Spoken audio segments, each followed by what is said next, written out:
दोस्तों, आज मैं 14 नवंबर आने वाला है पंडित नेहरू का जन्म दिवस, जिसे हम बाल दिवस के रूप में मनाते हैं, क्योंकि पंडित नेहरू की ये हार्दिक इच्छा थी कि उनके जन्मदिन को बाल दिवस के रूप में मनाया जाए।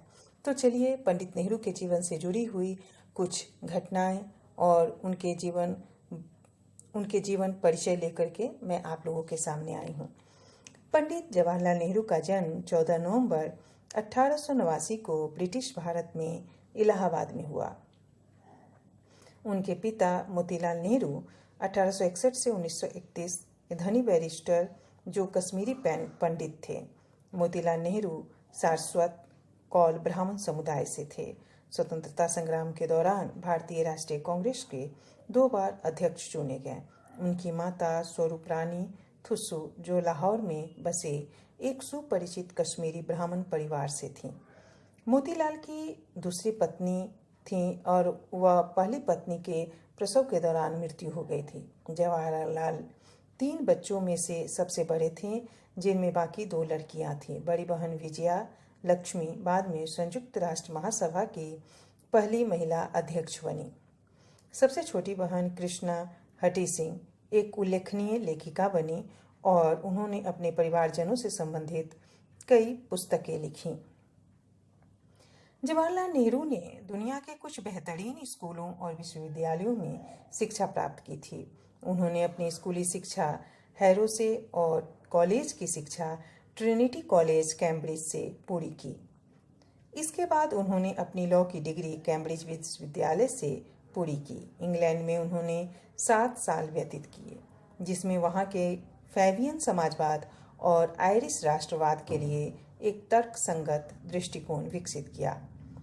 जवाहरलाल नेहरू 1912 में भारत लौटे और वकालत शुरू की।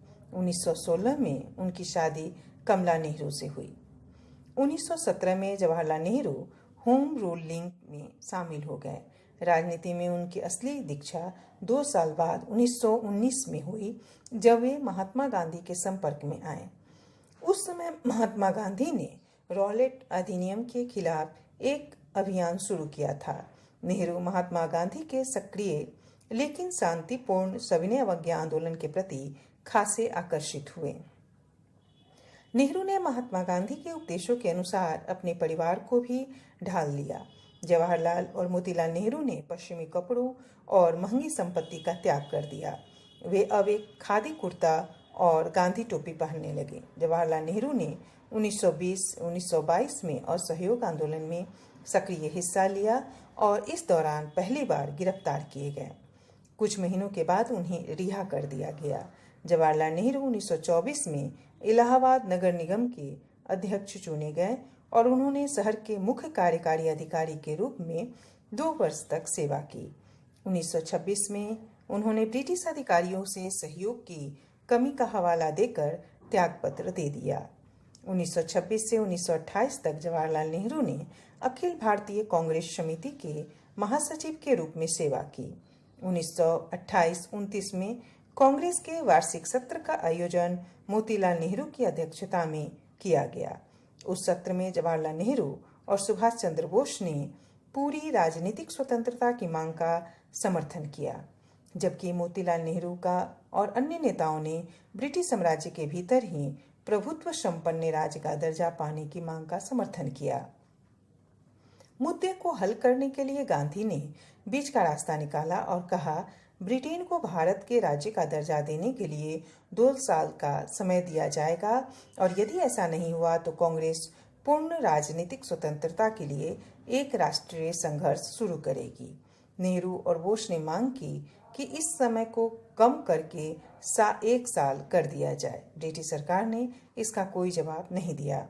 दिसंबर 1929 में कांग्रेस का वार्षिक अधिवेशन लाहौर में आयोजित किया गया, जिसमें जवाहरलाल नेहरू कांग्रेस पार्टी के अध्यक्ष चुने गए। इसी सत्र के दौरान एक प्रस्ताव भी पारित किया गया, जिसमें पूर्ण स्वराज की मांग की गई। 26 जनवरी 1930 को लाहौर में जवाहरलाल नेहरू ने स्वतंत्र भारत का झंडा फहराया। गांधी जी ने भी 1930 में सविनय अवज्ञा आंदोलन का आह्वान किया। आंदोलन खासा सफल रहा और इसने ब्रिटिश सरकार को प्रमुख राजनीतिक सुधारों की आवश्यकता को स्वीकार करने के लिए विवश कर दिया। जब ब्रिटिश सरकार ने भारत अधिनियम 1935 प्रख्यापित किया, तब कांग्रेस पार्टी ने चुनाव लड़ने का फैसला किया। नेहरू चुनाव के बाहर रहे, लेकिन जोरों के साथ पार्टी के लिए राष्ट्रव्यापी अभियान चलाया। कांग्रेस ने लगभग हर प्रांत में सरकारों का गठन किया और केंद्रीय असेंबली में सबसे ज़्यादा सीटों पर जीत हासिल की।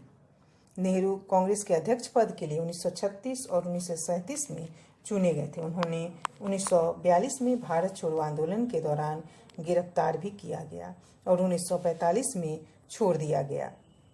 1947 में भारत और पाकिस्तान की आज़ादी के समय उन्होंने ब्रिटिश सरकार के साथ पूर्ण वार्ताओं में महत्वपूर्ण 1947 में भारत आज़ादी के वक्त कांग्रेस में प्रधानमंत्री की दावेदारी के लिए चुनाव किए गए, जिसमें सरदार वल्लभ भाई पटेल एवं आचार्य कृपलानी को सर्वाधिक मत प्राप्त हुए।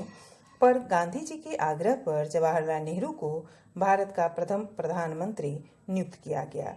इसके बाद नेहरू जी 3 बार भारत के प्रधानमंत्री बने। स्वतंत्रता के बाद भारत को सही तरह से गठित कर उसका नेतृत्व कर एक मजबूत राष्ट्र की नींव के निर्माण का कार्य नेहरू जी ने शिद्दत के साथ निभाया। भारत को आर्थिक रूप से निर्भीक बनाने के लिए भी उन्होंने बहुत अहम योगदान दिया। आधुनिक भारत के स्वप्न की मजबूत नींव का निर्माण उन्होंने शांति एवं संगठन के लिए गुट निरपेक्ष आंदोलन की रचना की।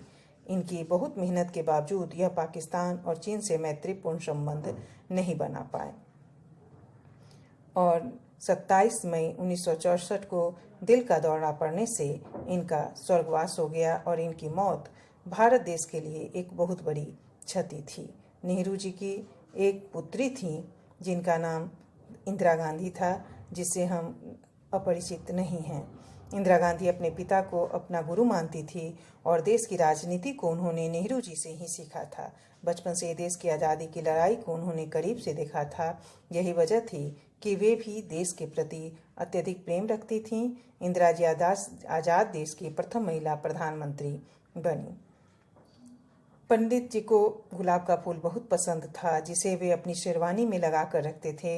इन्हें बच्चों से भी बहुत लगाव था। बच्चे इन्हें चाचा नेहरू कहकर संबोधित करते थे।